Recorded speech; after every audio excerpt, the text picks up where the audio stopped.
ও রোজার জন্য মুখে নাওয়াইতু আন আসুমা গাদান এরকম করে নিয়ত করা জরুরি নয়, না এটি কোনো সুন্নাহ দ্বারা প্রমাণিত। নবী করিম সাল্লাল্লাহু আলাইহি ওয়াসাল্লাম বা সাহাবীরা কেউ রোজার নিয়ত মুখে এরকম কোনো গদবাদা কোনো দোয়া পড়ে করেছেন বলে কোনো প্রমাণ পাওয়া যায় না।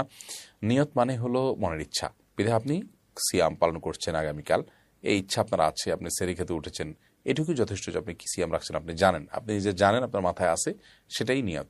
এর বাইরে আলাদা করে মুখ উচ্চারণ করার কোনো প্রয়োজন নেই। ফারুক ও রোজার জন্য মুখে নাওয়াইতু আন আসুমা গাদান এরকম করে নিয়ত করা জরুরি নয়, না এটি কোনো সুন্নাহ দ্বারা প্রমাণিত। নবী করিম সাল্লাল্লাহু আলাইহি ওয়াসাল্লাম বা সাহাবীরা কেউ রোজার নিয়ত মুখে এরকম কোনো গদবাদা কোনো দোয়া পড়ে করেছেন বলে কোনো প্রমাণ পাওয়া যায় না।